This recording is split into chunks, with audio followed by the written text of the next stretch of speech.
Okay, let's unpack this. We've been given these visceral, almost shockingly specific historical excerpts. They're not just records, are they? They read like criminal files. Exactly. They detail the Phrecian Imperial lineage, and we're tracing it through two periods of profound violence. First, the chaotic, brutal founding in 35 IC. And then we leap forward hundreds of years to see it descend into the sheer savage decadence under Emperor Ramira, around 334 IC. That's the core of it. The source material gives us this condensed, blood-soaked narrative of how power was seized. And then how that same power began to rot from the inside out. So our mission here isn't just to, review names and dates. No. We need to perform an immediate forensic analysis of the motivations, the psychology, and the absolute limits of power involved here. We're treating this record as absolute brutal fact. We're charting an evolution, a line from a necessary, brutal beginning where survival was everything, Right. to an era defined by calculated personal cruelty.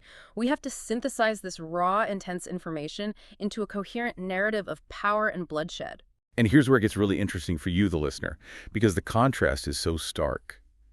The lineage starts with a deadly trial. And centuries later, one emperor defines his reign with a cannibalistic feast. Let's start at the beginning then.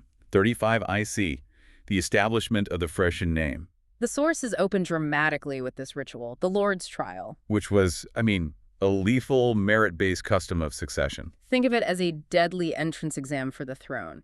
It was designed to find a ruler of absolute physical and mental strength. And the sources are incredibly specific about who failed. Viruso's legitimate highborn son, Died in the labyrinth. along with every other noble contender.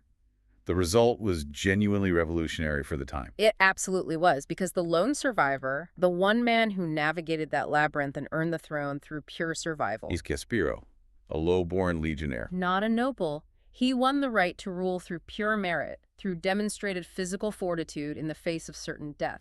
It shows that the empire, in its infancy, was willing to accept a low-born ruler, so long as he was demonstrably the strongest. And the irony is immediate, isn't it? Caspiro, the low-born survivor, he proved to be an excellent stabilizing emperor. He maintained peace, he commanded respect, all through these highly visible displays of strength. His low social status didn't matter. His competence and his ability to project power did. He was clearly driven to, prove his worth and stabilize this fractured, fledgling realm. Yet that reliance on physical and military strength only got him 5 years on the throne. And this is where the narrative just shifts from earthly politics into existential horror. Yes, Caspiro's celebrated strength, the very thing that let him survive the trial and hold the empire together. It proved utterly meaningless. The sources are terrifyingly concise.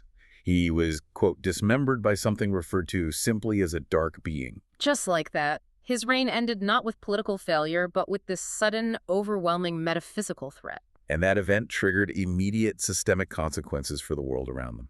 The Asmirian writers, they were unified in describing a pervasive darkness or a perpetual night that just enveloped the imperial heartlands after his death. This wasn't just symbolic. No, it was tangible. Yeah. And the sources offer a choice here.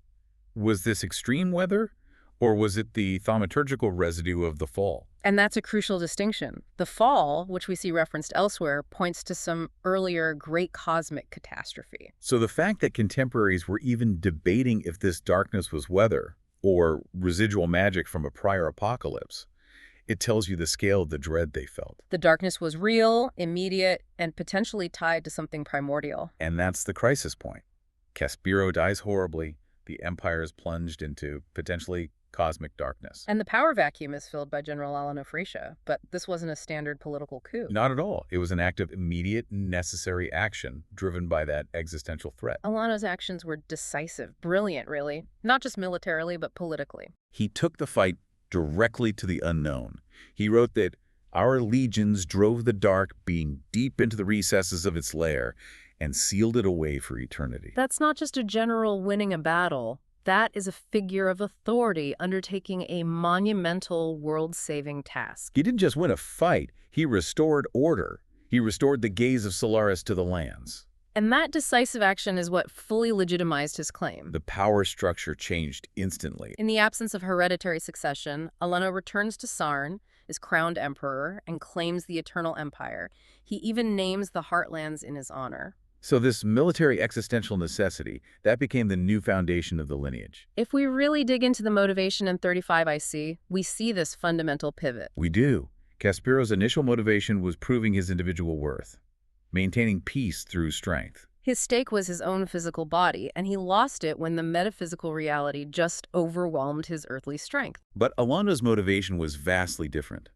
It was driven by vengeance for Kasparov, sure, but primarily by the sheer necessity of reestablishing cosmic order and security. By sealing away the darkness, he established an existential prerequisite for his new eternal empire. Yes. And his stake wasn't just his own life. It was the absolute legitimacy of the entire lineage he founded. A lineage based on his ability to protect the realm from unknown, hidden threats. What's fascinating here is how the Empire seemed to integrate this existential danger into its governing philosophy from day one. You mean the vow? The traditional vow, yes, made by the High Templar at every coronation, to care for this empire with eyes open. Hold on, though. That simple phrase, eyes open, it suggests the early empire was acutely aware that the deep, hidden threats The primordial darkness Alano sealed away. were still active. Contained, yes, but not truly defeated. Precisely.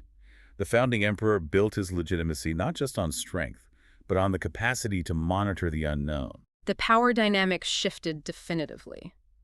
Power moved from the rule of individual strength, like Caspiro, who died alone and dismembered, To the strength of the collective military, of the lineage, protecting the realm against forces they knew were still lurking. the Phrecian name became synonymous with security against metaphysical threats. So to recap the founding, a low-born hero takes power through merit, dies to a metaphysical horror. A general saves the realm, seals the threat away, and founds the permanent lineage. And the contract is set. The emperor keeps the darkness contained, and in return, the lineage is eternally legitimate. And this secured a long period of peace.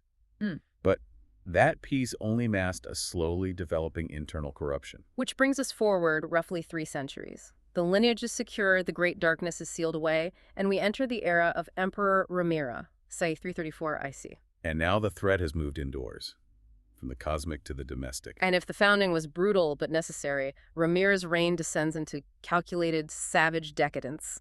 The sources do not mince words when describing him. They call him the absolute savage. A most regal of cannibals. Representing selfish blood, this is an emperor defined entirely by personal internal corruption, not the external struggle Caspiro and Alano faced. His failure was immediately public. It impacted the heart of the empire.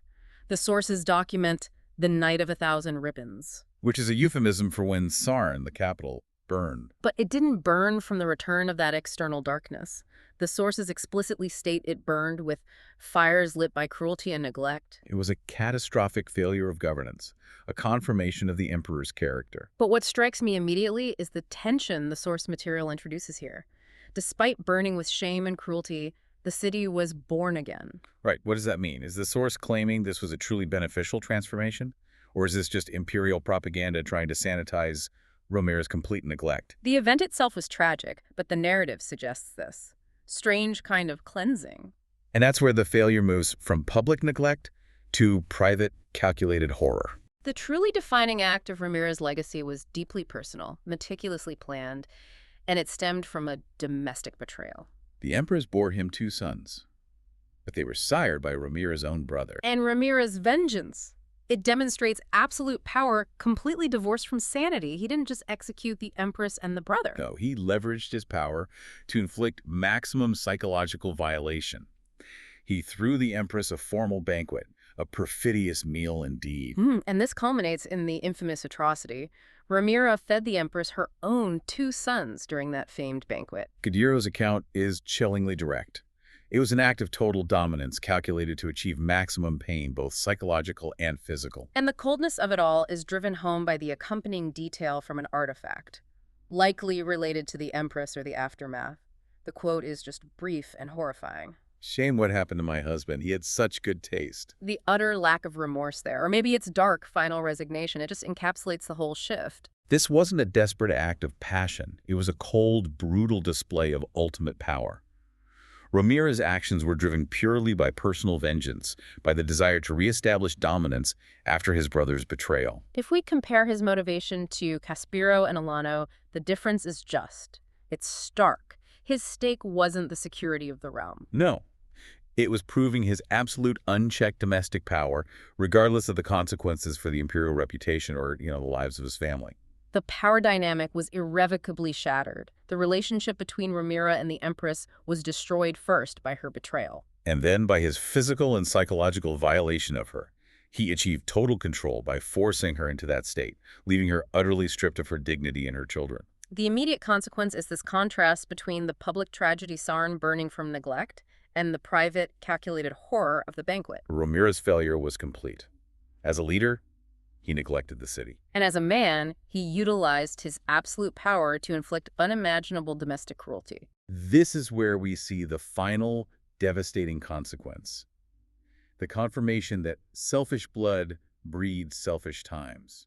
It defines Rhaenyra's legacy as an act of absolute savagery, polluting the imperial lineage with a kind of internal, calculated terror. And it's fundamentally different from the existential dread faced by the founders. So what does this all mean for you, the learner? We've charted the Phrecian lineage from a brutal but ultimately meritocratic start.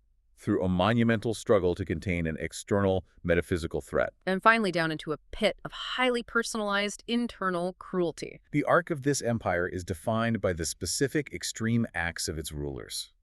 Caspero, the low-born strongman, was dismembered by primordial darkness. Alano, the founder, secured the world by sealing that darkness away, establishing the Empire's security contract. And then we have Rhaenyra, the regal cannibal, who used his absolute power to feed his wife her own sons. These specific, visceral details are the real foundation of this Empire's history. The Empire secured its future against cosmic horror, only to be slowly destroyed by the unchecked cruelty cultivated on the throne. It moves from fighting external chaos to manufacturing internal horror. And so we return to that traditional High Templar vow, to care for this empire with eyes open. Considering the lineage runs from battling a primordial dark being to Rhaenyra's hyper-focused domestic savagery, which threat proves to be the true destroyer of the Eternal Empire? The darkness sealed in its lair, or the cruelty cultivated on the throne. Something for you to mull or explore on your own.